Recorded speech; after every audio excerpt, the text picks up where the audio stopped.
She rejected the billionaire CEO, now he's obsessed. Michael Hartford stood by the tall windows of his penthouse living room, adjusting his navy suit jacket for the third time that morning. At 48 years old, he had built an empire that stretched across 3 continents. His company employed thousands. His name opened doors that remained closed to others. Yet lately, none of it seemed to matter. The grand piano in the corner caught the morning light, its polished surface reflecting the crystal chandelier above. Everything in this room spoke of success, of careful choices, of a life well planned. Everything except the growing emptiness he felt each time he came home. Elena Morales moved quietly through the room, her focus entirely on the delicate porcelain cup she was placing on the coffee table. At 32, she carried herself with a quiet dignity that Michael had noticed from the very first day she came to work for him. Her dark hair was pulled back neatly, her uniform crisp and professional. But it was something else that caught his attention, something he couldn't quite name. "Good morning, Elena," Michael said softly, hoping she might pause, might look up, might give him just a moment of her time. "Good morning, Mr. Hartford," she replied without lifting her eyes from her work. Her voice was polite but distant, the same careful distance she had maintained for the past 6 months. Michael watched as she straightened the cushions on the sofa, her movements efficient and graceful. He wanted to tell her that the cushions were fine, that everything was fine, that she didn't need to work so hard. But he knew she would only nod politely and continue anyway.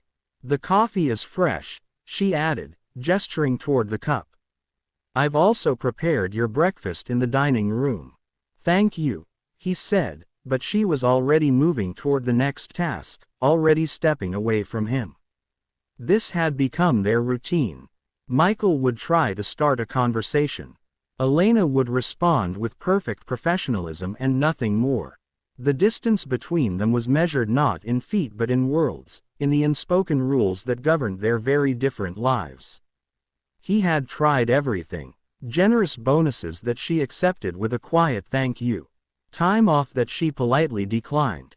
Compliments about her work that she received with a simple nod. Nothing bridged the gap. Nothing changed the careful wall she had built around herself. What Michael didn't know was that Elena saw everything. She saw how he waited by the windows each morning, how his shoulders seemed to carry more weight than any man should bear. She saw the loneliness in his eyes when he thought no one was watching. She saw it all, and it frightened her. In the weeks that followed, Michael's attempts became more obvious. He started working from home more often, finding reasons to be in whatever room Elena was cleaning. He asked her opinions on small things, about the flowers for the centerpiece, about whether the curtains should be opened or closed. Elena responded to each question with the same measured professionalism, never offering more than what was asked, never lingering longer than necessary. One rainy afternoon, Michael found her in the library, dusting the shelves of books he had collected over the years. Many of them he had never read. The room felt different with her in it, warmer somehow despite the gray light filtering through the windows. "Elena," he began, his voice uncertain in a way that his business voice never was. "I hope you don't mind me saying this, but you seem to understand these spaces better than I do. This room, this home, they feel more alive when you're here." Elena's hand paused on the shelf. For just a moment, he thought he saw something flicker across her face, a crack in the careful mask she wore. But then she turned to him with the same polite expression. "That's very kind of you to say, Mr. Hartford. I simply try to do my job well." "It's more than that," Michael pressed gently. "You bring something here that has nothing to do with cleaning or organizing. You bring care." Elena set down her cloth and faced him directly for the first time in months. Her dark eyes held something he couldn't quite read, a mixture of sadness and resolve. "Mr. Hartford, I appreciate your words. Truly. But there are lines that shouldn't be crossed. You've built a beautiful life here. I'm just someone who helps maintain it. That's all this can be. Why? The question came out more desperately than he intended. Why does it have to be that way?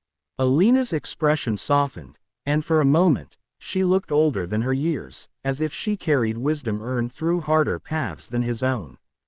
Because the world doesn't work the way we might wish it to.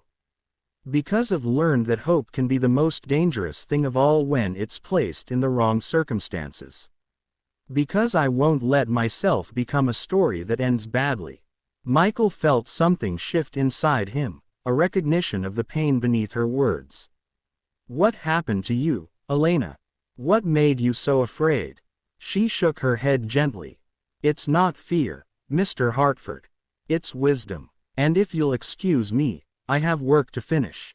As she left the library, Michael stood among his unread books and realized that all his success, all his wealth, had taught him nothing about the kind of courage it took to guard one's heart the way Elena guarded hers.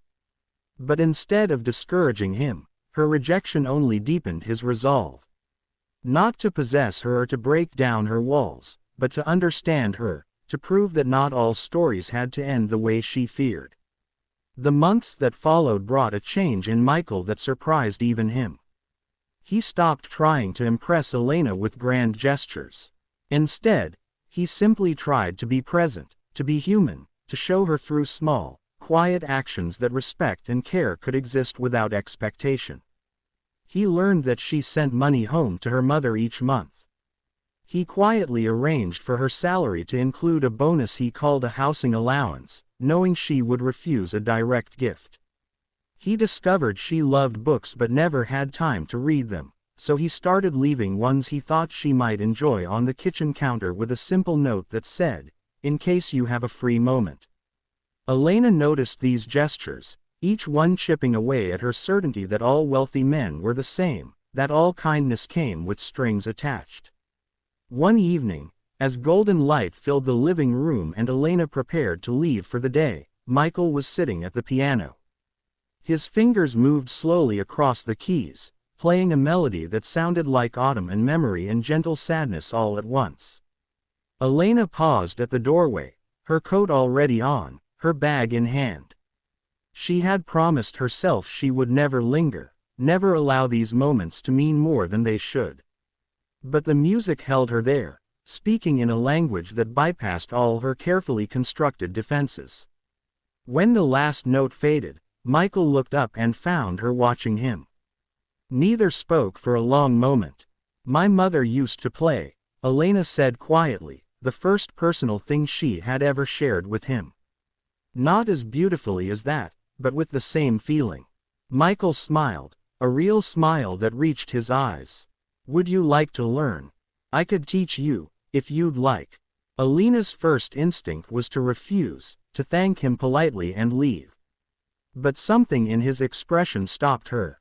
There was no pressure there, no expectation. Just an honest offer from one person to another. "Maybe," she said softly. "Maybe someday." It wasn't acceptance, but it wasn't rejection either. It was something new, something neither of them had dared to hope for, possibility.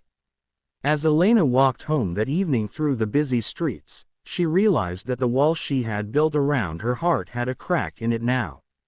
And for the first time in years, she wasn't entirely sure she wanted to repair it. Sometimes, she thought, the bravest thing we can do is allow ourselves to believe that this time, this person, this moment might be different from all the ones that came before. Sometimes wisdom isn't about protecting ourselves from every possible hurt. Sometimes it's about knowing when to take the chance. The story of Michael and Elena was far from over. But it had begun, finally and truly begun, in the way the best love stories do. Not with grand declarations or dramatic gestures, but with two people slowly learning to see each other as they really are. And in a world that too often values speed over depth, perhaps that slow unfolding was the greatest gift of all. If this story touched your heart, please take a moment to like this video and share it with someone who believes in second chances and the quiet power of genuine kindness. Subscribe to our channel for more stories that celebrate the beauty of human connection, And leave a comment below telling us about a time when patience and understanding changed your life. Your stories inspire us to keep creating content that matters.